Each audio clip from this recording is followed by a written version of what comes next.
welcome back to another one of my videos, and today I'll show you how I got to take these pictures right here, and I'll show you how I took them. Basically what we have in this on my left is a solar telescope, and it works with calcium K. So what that means is that it filters light from the sun and it lets through only calcium K lines. So that's a type of wavelength, and we'll see how it does that in a second. So attached to the telescope I put a CCD camera, so it's a SWO camera, SWO, and it's connected to the computer, which I'm using in this box here. So that is just helpful for protecting it from the sun, so I can actually see what I'm doing.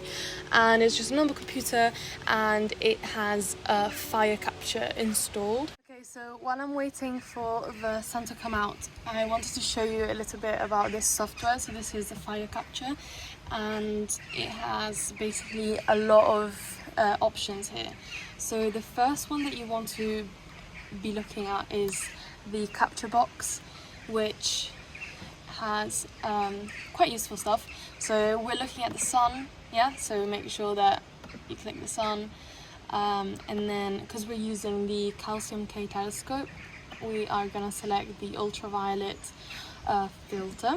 It might be blue, I just find it a little bit better with the ultraviolet one.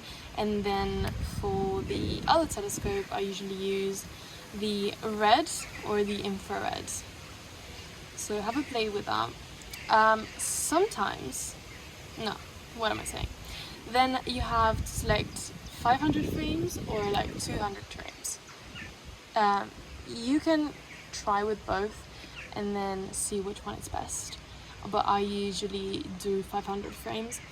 And then make sure that you click SCR file type. So this is really crucial actually, so it's really important, so make sure you do that.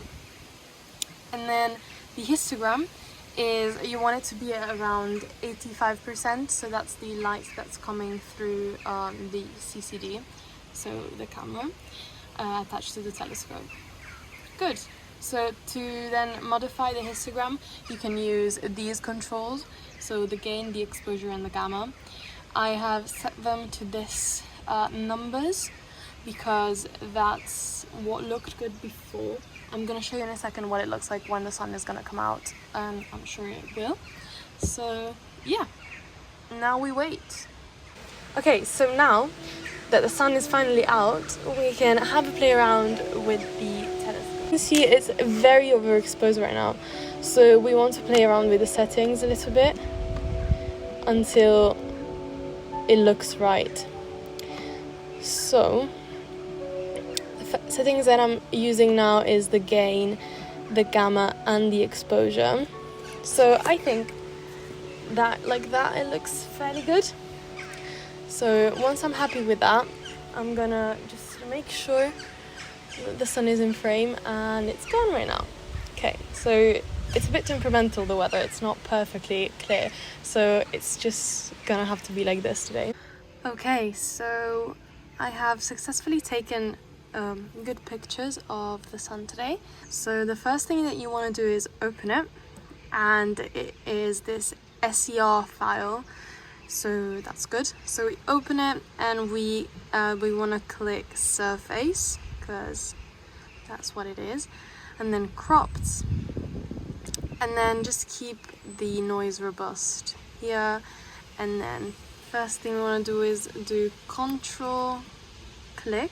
If you do control 2 or control 3, you'll see that it just gets bigger, and that's the image stabilization anchor. And then after you have successfully opened it and analyzed it, so you will get something that looks like this with a graph, a quality graph. So you want to just keep it here, so this is where the image is good. And then auto size, that's fine. I usually click sharpened, it just works best. And then what you want to do actually is put the alignment points. So I usually put around 24 or 48 depending on the quality of the picture, and then you're going to place AP grid, and then it's going to take a while. Oh, there we go, done. So then it will look something like this, and then we are ready to stack. So this is the last check-in of the day. I am done with my solar observing for today, and I hope you enjoyed this process, and this is what the picture came out to be like. I'm very happy and satisfied, and yeah, so if you want to see more of this content, of video like this, please like the video, and yeah, I'll see you in the next video. Bye!